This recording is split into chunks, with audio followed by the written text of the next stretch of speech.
आज हम फोटोशॉप में रियलिस्टिक शैडो को कैसे क्रिएट किया जाता है वो टेक्निक आज हम सीखेंगे। तो सबसे पहले हम एक इमेज को ओपन करेंगे जिसका हम रियल शैडो बनाना चाहते हैं। तो ये इमेज मैंने ऑलरेडी ओपन कर रखी है। इस इमेज का सबसे पहले हम एक सिलेक्शन बनाएंगे, इसको बैकग्राउंड से अलग करेंगे। तो सिलेक्शन बनाने के लिए हम यहाँ पर क्विक सिलेक्शन टूल का यूज कर रहे हैं। आप किसी भी टूल का यूज कर सकते हैं अपने सब्जेक्ट को बैकग्राउंड से अलग करने के लिए। तो मैं यहाँ पर क्विक सिलेक्शन टूल का यूज कर रहा हूँ जिसका शॉर्ट कमांड W होता है।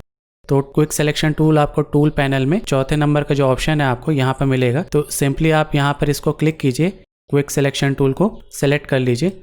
इसको जैसे हम सेलेक्ट करते हैं तो यहाँ पे हमें ऑप्शन बार में बहुत सारे ऑप्शंस दिखा रहे हैं जिसमें मैं सेलेक्ट सब्जेक्ट को क्लिक करूंगा यहाँ पर। तो ये कुछ टाइम में ही हमारे पूरे सब्जेक्ट को सेलेक्ट कर लेगा। जो एरिया हमारे यहाँ छूट गया है उसको हम यहाँ पर और सेलेक्ट कर लेते हैं। तो ये यहाँ पर जो एरिया हमें दिखा रहा है ये एरिया हमारा छूट गया है। तो सबसे पहले तो मैं अपनी इमेज को यहाँ पर जूम करूंगा। जूम करने के लिए हम यहाँ पर Ctrl+ का यूज कर रहे हैं।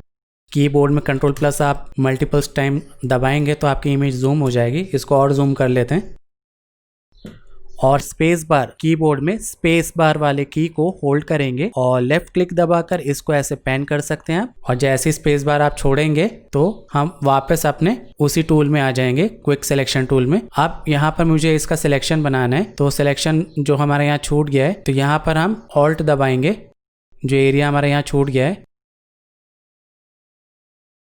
और स्पेस बार दबाकर आप अपने एरिया को देख लीजिए।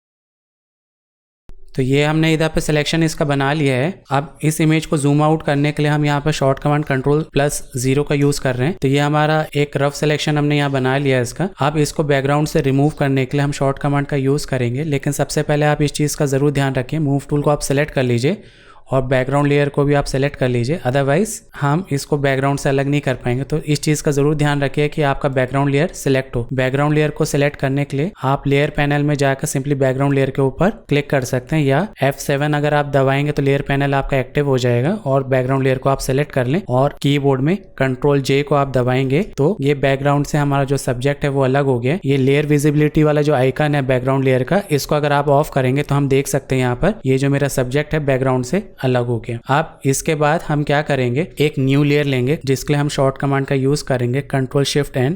इसको हम नाम दे देते हैं BG और इसमें हम कलर वाइट फिल करेंगे। तो कीबोर्ड में सबसे पहले तो आप D दबाइए और Ctrl+Backspace दबाएंगे तो व्हाइट कलर हमारा फिल हो गया। लेकिन ये जो बैकग्राउंड वाली लेयर है हमारे सब्जेक्ट वाली लेयर के ऊपर है, तो बैकग्राउंड वाली लेयर को लेफ्ट क्लिक को दबाकर आप सिंपली ऐसे लेयर 1 के नीचे ऐसे ड्रैग कर दीजिए। ये काम हमारा हो गया। बैकग्राउंड वाली जो लेयर है उसकी लेयर विजिबिलिटी हमने यहाँ ऑफ कर दी है। अब इसके बाद हमें क्या करना है, लेयर 1 जो हमने सब्जेक्ट को निकाला था, रिमूव किया था बैकग्राउंड से, उसको आप सेलेक्ट कर लीजिए और यहाँ पर हम इसको रीनेम कर देते हैं। यहाँ पर इसको मैंने एक नाम दे दिया है यहाँ पर सब्जेक्ट। अब हमें क्या करना है, लेयर पैनल में FX में जाना है, ड्रॉप शैडो, जिसमें हमारा जो ब्लेंड मोड है वो नॉर्मल होगा।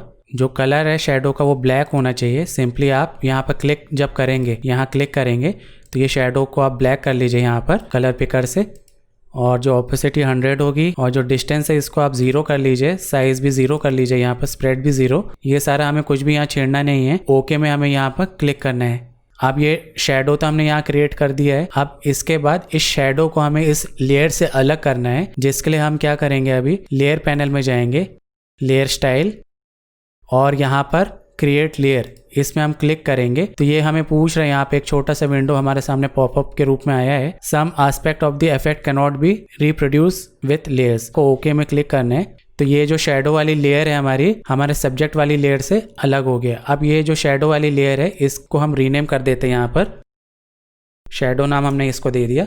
अब इसके बाद हमें इस शैडो को हम क्या करेंगे, Ctrl+T करेंगे, यहाँ पर लेयर सिलेक्ट हो शैडो वाली लेयर का, और ये जो एंकर पॉइंट है सिंपली लेफ्ट क्लिक दबाकर इस एंकर पॉइंट को जहां पर भी आप रखना चाहते हैं, तो मैं ये शूज के पास रख रहा हूँ, इसका पिवट पॉइंट। और हम ट्रांसफॉर्म टूल को क्या करेंगे, यहाँ पर स्केल करेंगे। तो सिंपली शिफ्ट दबाकर मैं यहाँ पर क्या कर रहा हूँ, ऐसे टॉप से बॉटम की ओर ऐसे ड्रैग कर रहा हूँ, और शिफ्ट कंट्रोल दबाकर हम अपनी इस शैडो को ऐसे राइट की ओर ऐसे ड्रैग कर रहे हैं, कुछ इतना। और सिंपली कमिट ट्रांसफॉर्म में मैं यहाँ पर क्लिक कर देता हूँ। और यदि मेरे को ये शेडो बहुत ही हार्ड लग रही है यहाँ पर, तो इसको हम ब्लर भी कर सकते हैं। यहाँ पर ब्लर करने के लिए आप फिल्टर्स में जाइए, ब्लर, गॉसियन ब्लर।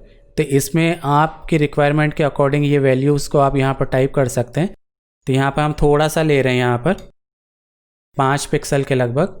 और इस इमेज को हम जूम कर लेते हैं। जूम करने के लिए, क्योंकि ये शेडो जो है हमारे सब्जेक्ट से थोड़ा बाहर आ रहा है, तो इस इमेज को जूम करने के लिए हम यहाँ पर कंट्रोल+ का यूज़ करेंगे और स्पेस बार दबाकर लेफ्ट क्लिक की मदद से हम शूज़ की तरफ आएंगे।